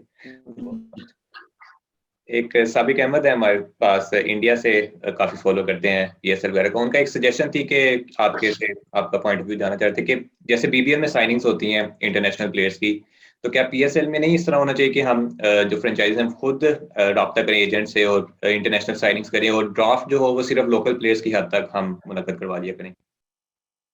यार उसके अंदर फिर आप ये देख लो कि आपको कई दफा प्रॉब्लम ये होगी कि फॉर एग्जाम्पल मेरा अगर रिलेशनशिप बड़ा अच्छा है तो I will always have an advantage over some of the other franchises as far as bringing in some of these top notch players are concerned. आपके ड्राफ्ट की ब्यूटी ये है कि वो कंप्लीटली रिमूव कर देता है एनी फाइनेंशियल मसल या क्या दैट वन टीम में हैव ओवर द अदर, और सबको एक इक्वल चांस देता है। Obviously there is a lot of talk about moving it towards an auction, तो फिर अगर ऑक्शन की तरफ जाते हैं तो फिर it's a separate thing all together. लेकिन आई थिंक क्या नाम है इस वक्त, क्योंकि आपने एक और चीज नोट करनी है, जो एक बहुत खूबसूरत बात है पीएसएल की, वो ये है कि पीएसएल के जो खिलाड़ी होते हैं, चाहे लोकल हो चाहे फॉरेन हो, the reason it is a credible league is because everyone gets paid on time. One of the major reasons why everyone gets paid on time is because आपका 3-वे या ट्राई पार्टाइट अग्रीमेंट होता है with the player, जिसमें PCB भी involve होता है, आपकी फ्रेंचाइज भी इन्वॉल्व होती है, प्लेयर भी होता है। तो PCB then becomes the guarantor for all payments, ठीक है। तो इसलिए आई थिंक पीसीबी की सुपरविजन या पीसीबी की involvement in signing of any player should always be important. Plus, it gives equal opportunity to everyone in the draft. Not equal opportunity, but at least an opportunity theoretically to everyone in the draft to pick the players. Haider भाई, एक suggestion की बात हो रही थी, तो suggestion उससे मैं भी कहना चाह रहा था। जैसे आपने देखा है आजकल इब्राहिम पीसीबी के जो मीडिया सेल को काफी अच्छी तरीके से रन कर रहे हैं, और हमें बहुत अरसे बाद पीसीबी की और जो एक इंडोर थोड़ा सा एक जैसे चीजों का पता लगना शुरू हुआ है, टीम को उससे ज्यादा बॉन्डिंग फैंस की ज्यादा क्रिएट हुई है, क्योंकि फैन एंगेजमेंट आजकल रमीज राजा भी जिस तरह बात कर रहे हैं, जिसपे एम्फेसाइज बल्कि कर रहे हैं, बात क्या कर रहे हैं कि फैन एंगेजमेंट किसी भी ब्रांड की बिल्डअप के लिए बहुत इंपॉर्टेंट है। तो वाई शुड के मतलब मुल्तान या और भी अदर टीम, इवन लाहौर के अंदर किसी हद तक कुछ ना कुछ कोशिश करती है, तो मुल्तान भी साइड पे आए, और जो किस तरीके से फैन एंगेजमेंट के लिए मीडिया सेल आपको कि किस तरीके से हर विन के बाद इंडोर के क्या मामला हो रहे हैं, किस तरीके से रिजवान लीड कर रहा है, क्योंकि रिजवान एज अ बैट्समैन सबको नजर आ रहा है, नो डाउट आउटस्टैंडिंग है, लेकिन हम देखना चाहते हैं रिजवान एज अ लीडर किस तरह है, क्योंकि जब एक इस लेवल पे बैट्समैन चला जाता है तो कहीं ना कहीं उसके ऊपर जिस तरीके से आपने उसको लीडर बनाया है, और पहले ही साल में उसने आपको मतलब इस जैसे आपने उनकी बिलीफ के बारे में बात बताई है, कि हमें आप बता रहे हैं, ये ज्यादा अच्छा होगा कि फैंस को वीडियो के थ्रू ज्यादा अटैचमेंट होगा, इससे आपको फैन बिल्डिंग भी ज्यादा होगी और फैन एंगेजमेंट भी ज्यादा बढ़ेगी। अच्छा, हमने to be honest with you PSL 5 में कुछ हमने बिहाइंड द सीन्स चीजें निकाली थी, लेकिन पीएसएल 6 में तो हमने लिटरली अपने कोचेस के डीपली सेशंस ऑनलाइन लगाए थे। Yes. मुश्ताक अहमद की स्पीचेस, अब्दुल रहमान की स्पीचेस, अजहर महमूद की स्पीचेस, हमने उसमें से स्निपेट्स लगाए थे उसमें। Yes. As far as our social media is concerned, बल्कि in fact I would even go as far as saying that we did it before the Pakistan team did it. तो एक तो वो वाली बात थी। दूसरी बात ये, उमेर आपको यह बात भी अंडरस्टैंड करने की जरूरत है कि हम लोग पीएसएल में बहुत सख्त स्क्रूटनी रखते हैं about devices and everything in the bubble, in the dressing room. आपके मैनेजर और फिजियो के अलावा किसी के पास उसका फोन नहीं अवेलेबल होता, ठीक है? तो हम लोग जब ड्रेसिंग रूम एनवायरनमेंट में होते हैं तो उस वक्त we following those protocols very very carefully. तो जो भी चीजें हम रिकॉर्ड करके भेजते हैं या निकालते हैं, वो उसके बाद होता है जब एक दफा वो पीएमओए एनवायरनमेंट खत्म हो जाता है। तो इसलिए आप जब भी वो चीजें देखते हैं, बल्कि आप इवन विद पाकिस्तान टीम आपने वो चीजें टुवर्ड्स द एंड ही देखी हैं, लेकिन हमने हमेशा अपने जो कंटेंट है वो हमने बैठकर अपना क्या नाम है, हमेशा बिहाइंड द सीन्स कंटेंट हमारा तो निकलता रहता है। हम लोग तो बल्कि ट्रेनिंग मैचेस से भी कंटेंट निकाल के भेजते रहते हैं। We always keep on doing that. हम बल्कि एक और मैं आपको बात बताता हूँ, हमारे कुछ स्पॉन्सर्स हैं, उनके तवस्सुल से हम लोग फेसबुक लाइव सेशंस करते हैं during the PSL with the players. वो बबल के अंदर होते हैं, उनके फेसबुक लाइव सेशंस हो रहे होते हैं, क्वेश्चन चल रहे होते हैं। हैदर भाई, ये क्रिस गेल जो है, मतलब वो ड्राफ्ट में थे, मतलब ऑब्वियसली, और जो पता है ये लग रहा था कि मतलब पार्शली मतलब अवेलेबल रखा है, मतलब वो उन्होंने मतलब अपने आप को, और फिर भी कोई भी फ्रेंचाइज जो है नहीं गई उनकी तरफ। तो कोई मतलब फिटनेस के कुछ इश्यूज थे, या मतलब अवेलेबिलिटी की वजह से नहीं ले? जामिन I can't comment for any other franchise, क्योंकि जैसा मैंने कहा, हम तो टारगेट कर रहे थे नंबर 6 को। हमने तो प्लैटिनम का कोई भी प्लेयर उस वक्त नहीं उठाया जब हम टारगेट कर रहे थे, राइट? क्रिस गेल का I think Quetta Gladiators probably could have gone for him theoretically, लेकिन आई think it was probably conscious decision by these franchises, जिसने भी मतलब कि वो किए, क्योंकि आप ये देखो ना, इस वक्त Roy right now is definitely ahead of Chris Gale in the pecking order. Monroe is ahead of Chris Gale in the pecking order. Zalmi के लिए एक वो attachment with Hazratullah Zazai was important, ठीक है? तो इस वजह से I think it is fair to say कि ये वाली वजह है। लेकिन आपने अवेलेबिलिटी की बात की, तो I will take this opportunity to talk about Multan Sultans का एक थॉट प्रोसेस। हमने काफी ज्यादा इंग्लिश प्लेयर्स को इस वजह से नहीं पहले कंसिडर किया क्योंकि हमें जो वेस्ट इंडीज इंग्लैंड की सीरीज वक्त नजर आ रही है, वहां से खिलाड़ी most probably by the 31st of January आएगा, बबल वगैरह करके सेकंड तक, प्रॉब्ली सेकंड थर्ड तक अवेलेबल होगा। बाय February 1st, पहले 6 दिनों में Multan would have played our 4 games. तो जो भी प्लेयर आना था उसने हमारे 4 मैचेस मिस कर दिए थे। तो हमारे लिए availability in the beginning of the tournament was fairly more important than probably Karachi के लिए भी हो, क्योंकि Karachi is playing 3 in the first 4 days। तो ये सिचुएशन एक जरूर थी, एटलीस्ट हमारे पॉइंट ऑफ व्यू में। अच्छा, हैदर भाई, आपकी प्लेइंग 11 बेसिकली जो आपने ड्राफ्ट के बाद सोची होगी, अपनी बेस्ट प्लेइंग 11 जो आप पहले मैच में उतारना चाहेंगे, अगर वो शेयर करना चाहें। यार I don't think it's appropriate to share that, because उसके अंदर बहुत सीधी सी बात है कि वो क्या नाम है, उसके अंदर और कॉम्प्लिकेशन जरूर आ सकती हैं, लेकिन हमने हर रोल में we have 2 to 3 backups, right. So जब एंडी के साथ बैठ के, क्योंकि Andy was kind enough to come for the draft, he flew in on the 9th, बल्कि 2 दिन लाहौर बगैर किसी पैरे के, बगैर किसी वो उस टाइप से खुल के, बगैर बबल के बाहर हमने कॉफियां भी पी, हमने डिनर्स भी किए, हमने पूरा मतलब लाहौर आराम से रेगुलरली एंजॉय किया।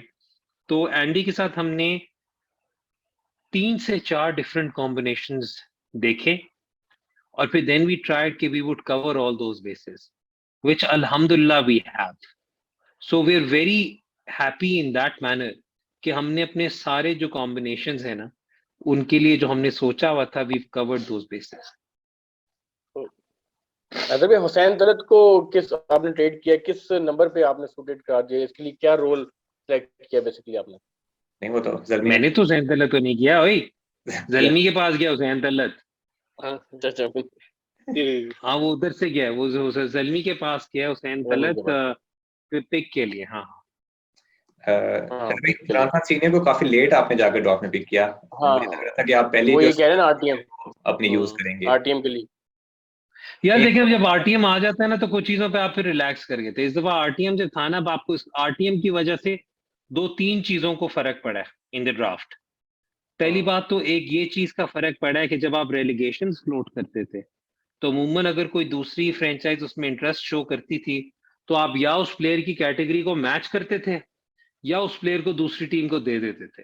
इस दफा आरटीएम की वजह से तीसरा एंगल उस पर यह आया कि आपने उस प्लेयर को ड्राफ्ट में रिलीज कर दिया।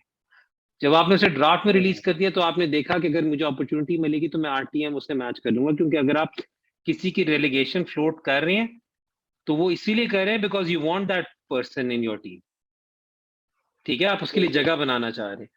तो आप अब इस तरह देख लो ना यार, अब देखो जब हम लोग असेसमेंट कर रहे होते हैं, काफी हद तक अंदाजा हो गया था कि लाहौर, बल्कि I was even surprise that Zalmi had 1 pick in gold. बड़ा मैं ऑनेस्ट बताऊंगा, जब हम कैलकुलेशन कर रहे थे तो हमें ये नजर आ रहा था कि जनाब सिर्फ लाहौर ही है जिसने पिक करना है गोल्ड में। And Lahore was entering the draft with Shaheen, Haris, Ahmed Daniyal, who by the way I rate very very highly, ठीक है, डेविड वीजा, इन 4 के साथ तो आ रहे थे। प्लस पता था कि इमर्जिंग फास्ट बॉलर और भी, और एक फादा फास्ट बॉलर आके भाई और भी कहीं से पूरा कर लेंगे, ठीक है। सो इस थॉट प्रोसेस के साथ I would have been very surprised अगर लाहौर गोल्ड में इमरान खान सीनियर को पकड़ लेता, और अगर एक दफा इमरान खान सीनियर सिल्वर में आ जाते तो फिर वो मेरे अलावा उन्हें कोई पकड़ नहीं सकता। सो ये सिचुएशन थी उसमें। बल्कि I would also take this opportunity to explain कि probably this was the same thinking which Zalmi had for Kamran Akmal.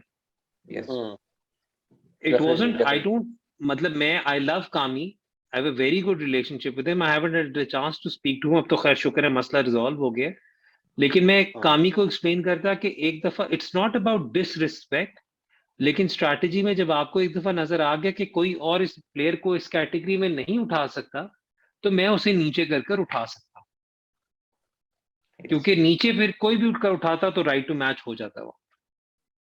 तो ये सिचुएशन थी, तो इसलिए इमरान खान सीनियर पे we were very very confident.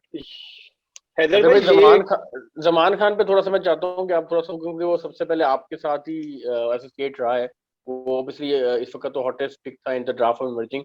उसके बारे में आप क्या मतलब क्या कहेंगे? ऑब्वियसली कश्मीर प्रीमियर लीग खेला है, काफी लोगों में नजर में आया है, नेशनल T20 में भी खेला है।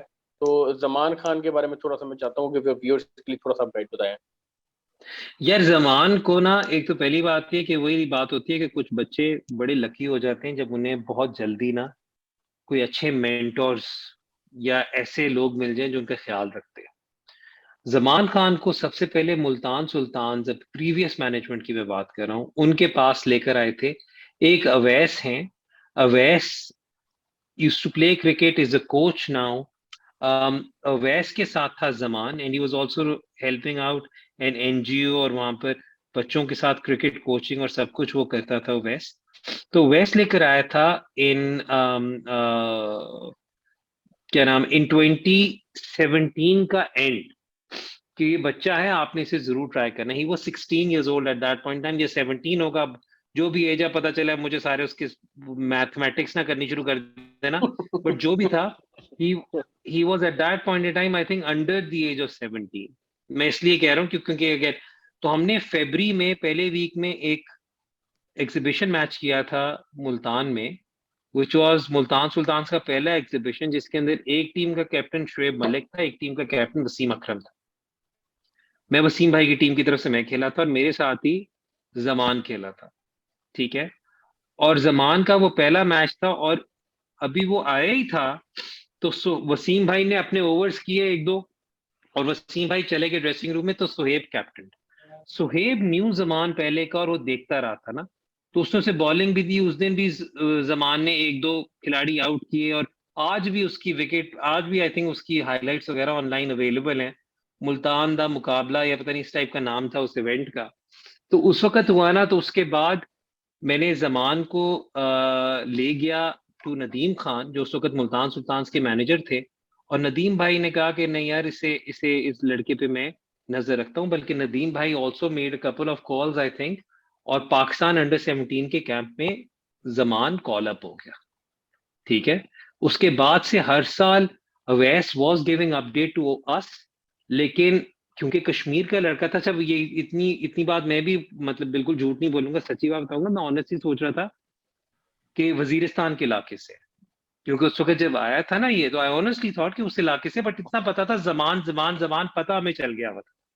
But he was 16 at that point in time, he needed more time to develop. Now I think he is ready, he has an amazingly deceptive slower ball जो डिप करती है उसकी। प्रॉबेबली लाइन का उसका हमेशा से इशू होगा जब तक वो सही तरह अभी अपने आप को वो नहीं करता। Line might be one thing, लेकिन Zaman is a phenomenal pick for Lahore. Okay Haider भाई, ये कैटेगरी रिन्यूअल्स जो है इस बार लोकल प्लेयर्स की मतलब हो ही है। ऑब्वियसली बाद में ये क्लैरिफाई कर दिया गया था कि फ्रेंचाइजेस ने इस बार कोई मतलब उनका कैटेगरी रिन्यूअल्स जो हुई है, मैं लोकल्स की बात कर रहा हूँ, ये सारा कुछ PCB ने मतलब डिसाइड किया था। तो पर्सनली अगर मैं मुल्तान सुल्तान की बात करूं, आपको मतलब कोई ऐसा मसला मतलब हुआ है कि प्लेयर्स की कैटेगरी रिन्यूअल्स पर? अगर मैं आपको, और रीजन क्या है हैदर भाई, रीजन भी बताइएगा इसके पीछे की रीजन क्या है? तो यार दो तीन सिचुएशंस थी। एक तो पहली बात ये कि देखें, वो इसके पीछे आप पहले वजह समझें। पहले ये होता था कि जब दूसरी फ्रेंचाइजेस वोट कर रही होती थी ना, हमारा आपस में बहुत अच्छा रिलेशनशिप है। आई थिंक मेरा आपको तो अंदाजा हो ही गया है कि मैं तकरीबन, मेरा दिन नहीं गुजरता जब तक मेरी समीन भाई से बात ना हुई हो, ठीक है। ऐसे ही मेरा दिन नहीं गुजरता जब तक मेरी रेहान से बात ना हुई हो। तो इस टाइप वाला हमारा सबका आपस में इस टाइप का रिलेशनशिप है। लेकिन जब आती थी ना, कैटेगरी की बात होती थी, तो उसमें आप ना चाहते हुए भी ना आप देखते थे कि दूसरी फ्रेंचाइजेस आपके प्लेयर्स को, या आपको महसूस होता था कि टारगेट कर रही हैं टू मेक थिंग्स डिफिकल्ट। इसकी सबसे पहला विक्टिम इसका, अगर मैं ऑनेस्टली कहूं, तो वो क्वेटा की PSL 4 विनिंग वाली फ्रेंचाइज थी, जिनके 7 खिलाड़ी प्लेटिनम में डाल दिए गए थे, इंक्लूडिंग फॉरेनर्स। मतलब समझ आ रही है? तो ये हमेशा आप फील करते हो कि इस चीज को, तो हम लोगों ने पहले ही इस पे डिसाइड किया कि यार इस दफा ये करते हैं, क्योंकि जो इमरान है, मतलब तब तो PSL में थे, इमरान को भी sort of like, I think all of us trust him very much, तो we were comfortable with him doing it. और पहले चीफ सिलेक्टर्स इसलिए नहीं इन्वॉल्व हो रहे थे क्योंकि चीफ सिलेक्टर किसी ना किसी फ्रेंचाइज के साथ उनका कोई ना कोई डायरेक्ट लिंक था।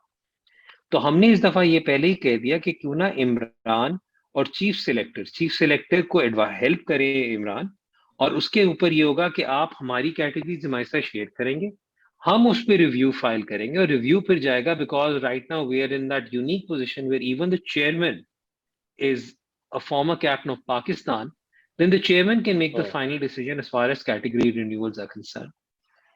तो ये एक दो सिचुएशंस जरूर थी।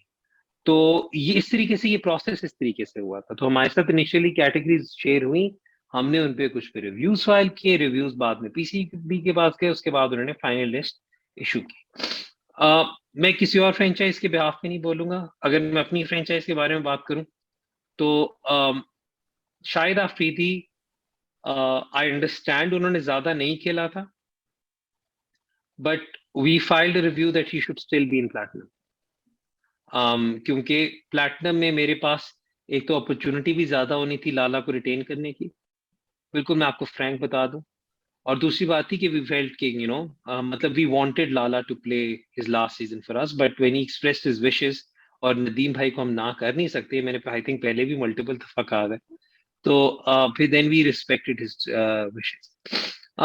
probably on some level Suhaib Maqsood could have been in platinum, but again I think the injury was one reason why Suhaib was not put in platinum, वरना otherwise मुझे कोई कंप्लेन, देखिए जब एक दफा प्रोसेस हो जाता है ना, फिर उस पर आप कंप्लेन करें तो फिर लगता है कि आप you just been a sore loser as far as that is concerned, so I don't want to complain about that.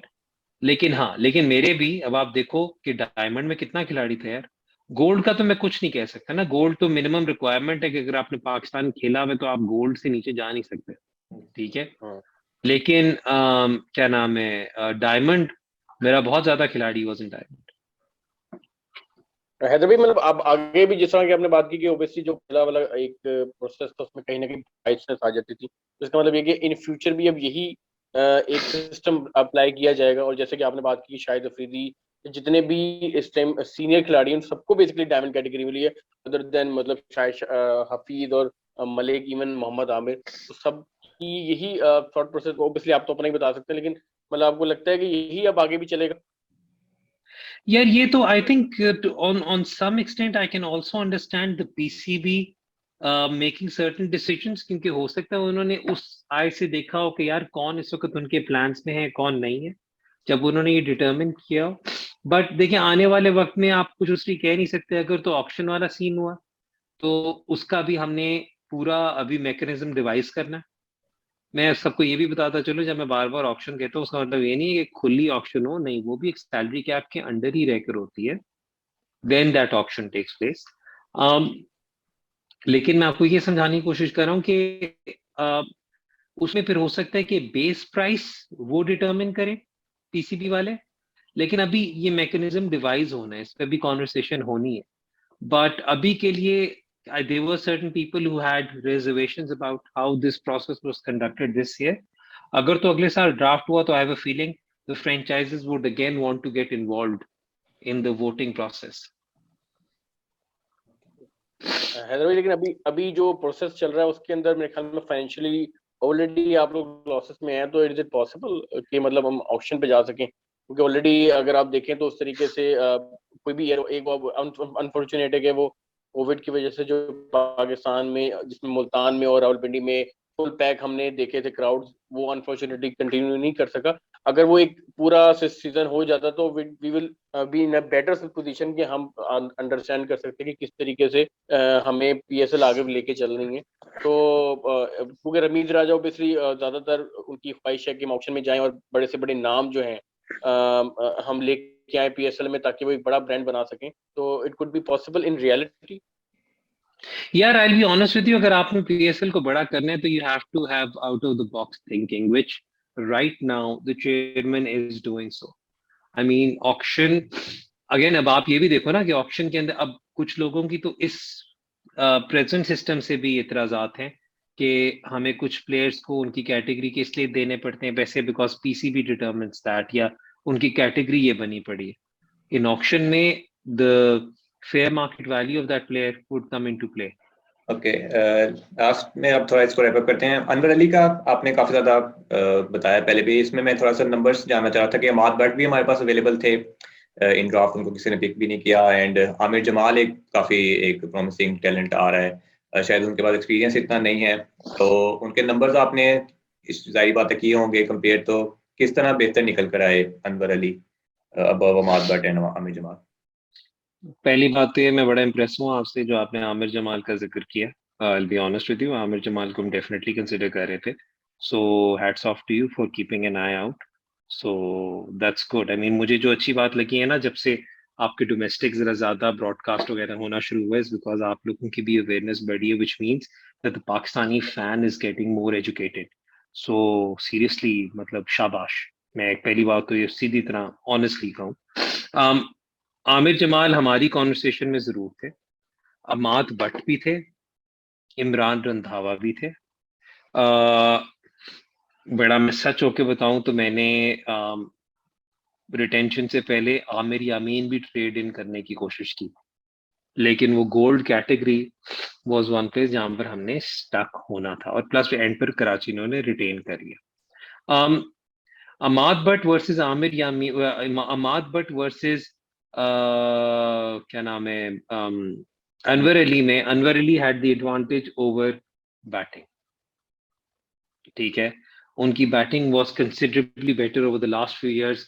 उनके डेथ ओवर्स की अगर आप नंबर्स वगैरह निकालें as far as hitting is concern, बल्कि अगर आप मुझे इजाजत देते हो तो मैं शायद उसे निकाल ही लूं इस वक्त while we are talking about these players.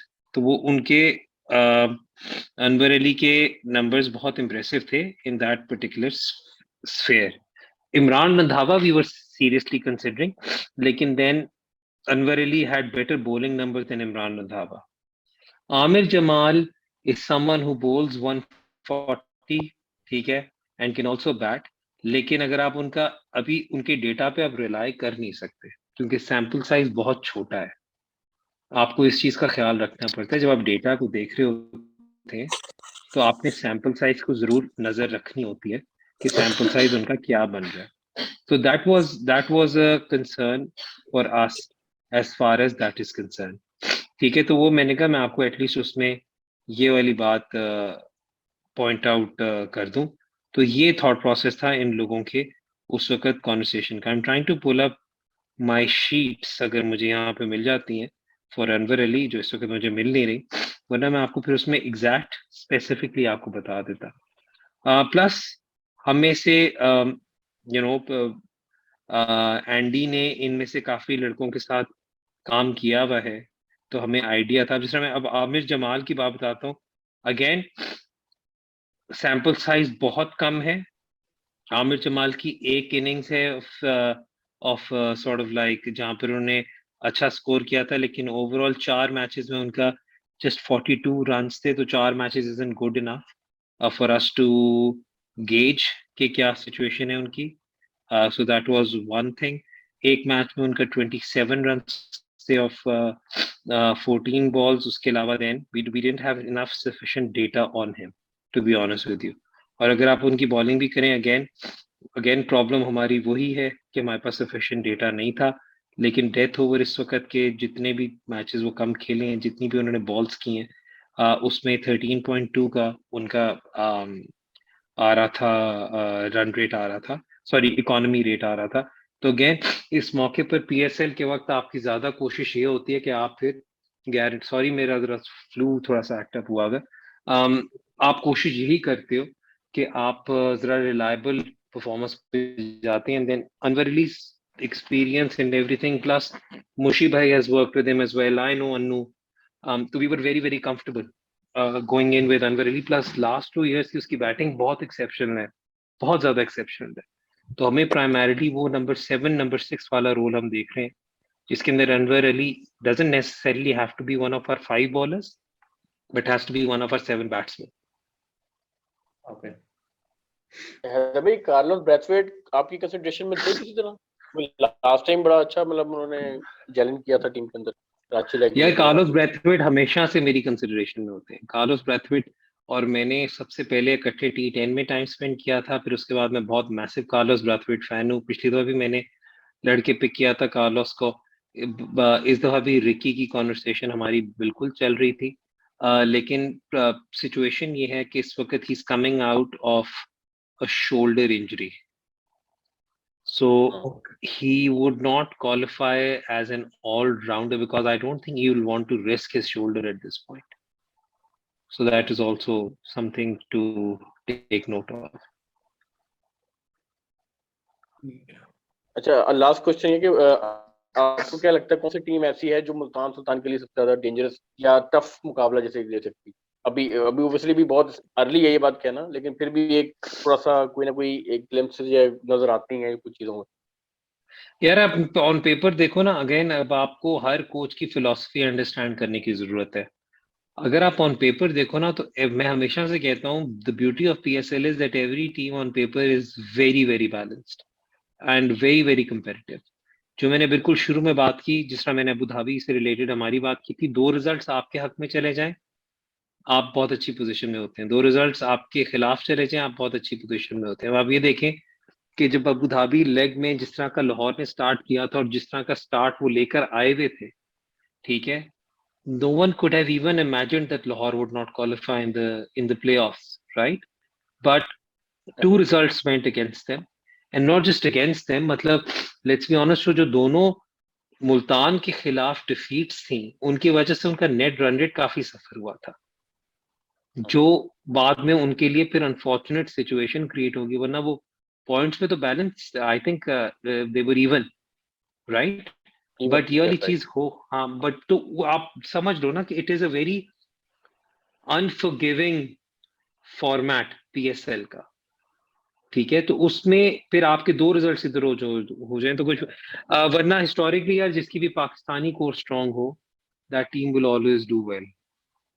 मेरे नजदीक Islamabad and Lahore because of this strong क्या नाम है Pakistani core will always be the sides to beat. I think they have better and stronger local core than the other teams. Zalmi आज से 2 साल पहले probably had the best local core. अब वो rebuilding phase में। अकरम भाई ने पिछले साल सारे रिलीज करके क्या सिर्फ 4 रिटेन किए थे? 5। उन्होंने कहा था मैं रीबिल्डिंग करूंगा, और वो रीबिल्डिंग कर रहे हैं। अभी उनकी रीबिल्डिंग पिछले साल भी the fact that they made it to the final was on the back of some of their experienced performers and some newcomers. तो वो भी rebuilding phase में है, but you can't rule them out. Quetta looks very interesting this year, लेकिन the 2 teams to beat would be Islamabad and Lahore. Lahore तो वही team है जो 5 मैच जीत के भी प्लेऑफ में नहीं पहुंची, तो हम तो हिस्ट्री क्रिएट करने वाले हैं यार। मुल्तान PSL 3 पहले 6 मैचेस में 9 पॉइंट्स के बाद बावजूद नहीं क्वालिफाई किया था। सो हो जाता है, अगेन रिजल्ट आपके खिलाफ जाए रिजल्ट आपके खिलाफ जाए तो आपके साथ ये वाली सिचुएशन हो जाती है। आप खुद अंदाजा लगाओ। सॉरी ज़मीन आवाज कट रही थी जी। अब आ रही है आप लोगों में मेरी आवाज? हाँ जी, अब आ रही है जी जी। वो जी, तो हैदर भाई मुल्तान सुल्तान के जो फैंस हैं, क्या मैसेज है आपका उनके लिए? मुल्तान सुल्तान के फैंस के लिए ये मैसेज है कि इस वक्त हमने कोशिश यही की है कि हम इस ड्राफ्ट के अंदर जितना अपने विनिंग कॉम्बिनेशन को इंटैक्ट रख सकें हमने रखा है। हमें कंसिस्टेंसी है इवन कोचिंग स्टाफ में and the playing department. Yes, we've lost Azhar Mahmood, who was a very integral part of our family in the coaching on the coaching side, and we have lost some really really big names जो हमारे senior senators थे of the team। लेकिन हमने अभी तक core को intact रखा है। we're very very eager and cautiously optimistic, कि मैं हमेशा बात cautiously optimistic ही कहता हूँ, कि we will inshallah be the first team that defends the crown because that is what we're hoping for. क्योंकि मैं इन लड़कों के साथ जितना रहा हूँ ये कभी भी नंबर 2 या नंबर 3 सोच ही नहीं रहे होते. They're always thinking about वही वाली बात है, the word champions. So I'm very happy with the way the draft has gone. Barring availability and injury issues, I don't see any reason why Multan Sultans should at least not make it to the playoffs. So this is where we stand as far as Multan is concerned. Because जब playoff में आ जाए तो then every game is pretty much a knockout. तो ये वाली situation होती है. हैदर भाई थैंक यू सो मच. आप पहली दफा हमारे पास आए थे तो ऑब्वियसली उस वक्त चैंपियन टीम नहीं थी. अब माशाल्लाह आप आए तो एज एन चैंपियन आए. आई एम होप कि जब नेक्स्ट टाइम आप हमारे चैनल पे आए कि you are the first team जिन्होंने क्राउन रिटेन किया हो. और जाते हुए सिर्फ मैं अगर जाती होगी अगर थोड़ा सा नहीं पूछूंगा रिजवान के बारे में, क्योंकि रिजवान का जिस तरीके से ये ईयर लगा है, मतलब ये तो first batsman to score 2000 run completed international, तो ये बहुत ही बड़ी बात. और जो ट्रांजिशन फेज एक वक्त था कि रिजवान पे एक टैग था कि वो छक्का नहीं मार सकता या वो T20 का प्लेयर है ही नहीं, और वहां से जर्नी स्टार्ट होके अगर आज वो दुनिया में अपनी उसको दुनिया मान रही है, आज उनको एक और कॉन्ट्रैक्ट भी मिला है, तो आप उस बारे में थोड़ा सा रोशनी डाल के फिर एक्सपेंड कर. Yeah, Rizwan is a very hardworking player. Rizwan में मुल्तान सुल्तान को पहले एटलीस्ट मैं जब PSL 3 में हम सबसे पहले आए थे तब से इंटरेस्टेड था, लेकिन उस वक्त लाहौर ने रिजवान को आई बिलीव तभी ट्रेड आउट कर दिया हुआ था टू कराची. तो we couldn't get रिजवान. हालांकि हमने उस वक्त लाहौर के साथ डील स्ट्राइक करने की कोशिश की थी, but then we ended up but we were very lucky कि उस वक्त भी हमें फिर संगाकारा मिल गए थे. तो फिर उसके बाद से हम लोगों ने हमेशा ही जो भी अप्रोच ली, हम लोग मतलब PSL 4 में तो शायद मेरे पास 4 विकेट कीपर थे. Coming into PSL 5 we wanted to back Zishan Ashraf. अभी भी मैं वही बात करता हूँ कि अल्लाह ताला वर्क्स इन मिस्टीरियस वेज कि रिजवान सिल्वर डायमंड खिलाड़ी हमें सिल्वर में मिला था. 2 पाकिस्तानी विकेट कीपर उससे पहले पिक हुए थे, and then we pick Mohammad Rizwan ताकि एटलीस्ट हम विकेट कीपर, हालांकि हमारी फर्स्ट चॉइस थी, but we didn't want to risk losing the Pakistani wicket keeping option. Originally जब उन्हें हमने ड्राफ्ट किया था, मैं खुल के बताता होता हूँ, originally because Shan was the captain and credit to Shan wanted Rizwan, ठीक है, और हमने थिंकिंग यही थी कि Rizwan will probably play at number 5 और नंबर 4, लेकिन उन्हें उनकी बेस्ट अपॉर्चुनिटी देते वक्त, and it was a very tough and difficult decision to let go of Shan as captain, और रिजवान को फिर हमने ओपन कराया था to give him his best opportunity, and then Rizwan hasn't looked back. He बहुत ही मेहनती खिलाड़ी है, बहुत ही नेक आदमी है, such strong convictions and beliefs, और बिल्कुल मतलब वो, हालांकि हमें आदत है ये सोचने की यार फलां प्लेयर के साथ जाती हुई, फलां प्लेयर के साथ जाती हुई, उसका बड़ा स्ट्रॉन्ग फेथ है कि उस वक्त मेरे नसीब में नहीं था, अल्लाह ताला ने अब वक्त दिया है. तो वो मतलब जब आप उसके इर्द गिर्द होते हैं तो आप हमेशा उससे कुछ सीखते हैं, and he is a very very inspirational figure. तो मैं तो यही मतलब मेरी तो हर वक्त यही दुआ होती है कि अल्लाह ताला उससे और तरक्की दे और कामयाबी दे. आई नो हम लोग इस वक्त बाबर को नंबर 1 कर रहे हैं, लेकिन आई मीन थोड़ा शायद पर्सनल बायस है, but I won't be surprised if very very soon we're talking about Babar Rizwan as 1-2.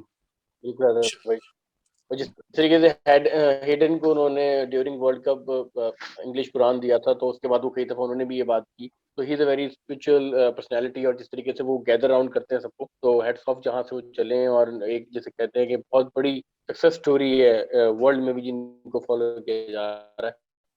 तो thank you so much Haider भाई for coming to our show. It's always been a pleasure जिस तरीके से आप open करके answer देते हैं. Thank you so much for everything. The pleasure was all mine. I hope मेरे इंटरनेट ने आपको ज्यादा तंग ना किया. तो no issues at all. But I keep on doing these. Break ना लिया करो. That's the key thing. That's the only advice I can give you guys. Keep on constantly churning out content, because उसी से gradually आपका आपके जो fans होते हैं वो भी आपके साथ एंगेज रहते हैं. So I'm glad that you guys are doing this non-stop. Just continue to do whatever you're doing. बिल्कुल, हमारा मकसद यही होता है कि Thank you हमारी so much. थोड़ी बहुत फिर भी इंटरेक्शन रहती है आप लोगों के साथ, कभी स्पेसेस ज्वाइन कर ली, कभी वैसे बातचीत कर ली, लेकिन जो बाकी जो लेमैन्स हैं उनको आइडिया नहीं होता कि क्या हो रहा है, ड्राफ्ट किस तरह होता है, उसके रूल्स क्या होते हैं, कोई खिलाड़ी कैसे हुए. तो हमारा मकसद यही है कि उनको भी आप जैसे आते हैं, रेहान भाई हैं, समीन भाई हैं, सारे आकर अपना इनपुट देते हैं. हमने जो थॉट प्रोसेस होती हैं पिक्स के पीछे, तो असल मकसद ये होता है कि जो लेमैन है उनको बेसिकली बताया जाए कि जो ऊपर माइंड्स बैठे हुए हैं वो किस तरह डील कर रहे हैं. तो वंस अगेन बहुत बहुत शुक्रिया हैदर भाई आपका हमें ज्वाइन करने का, और best of luck for PSL 7. और इंशाल्लाह दुआ करते हैं कि आप एक बार फिर से अच्छी कारकर्दगी दिखाएं और PSL 7 भी वाहिद टीम बने जो कि PSL को डिफेंड कर सकें. तो thank you once again Haider भाई. Thank you. और शो Thank you करते so हैं much. नाज़रीन यहाँ पर एंड. उम्मीद है आप लोगों को शो पसंद आया होगा. आप इसको ज़्यादा से ज़्यादा शेयर करें, चैनल को सब्सक्राइब करें, एंड आपको पसंद आए तो अपने दोस्तों के साथ शेयर करें और सब्सक्राइब करना ना भूलिएगा. इंशाल्लाह आपसे अगली वीडियोस में भी मुलाकात होती रहेगी. अपना ख्याल जरूर रखिएगा. अल्लाह हाफिज़.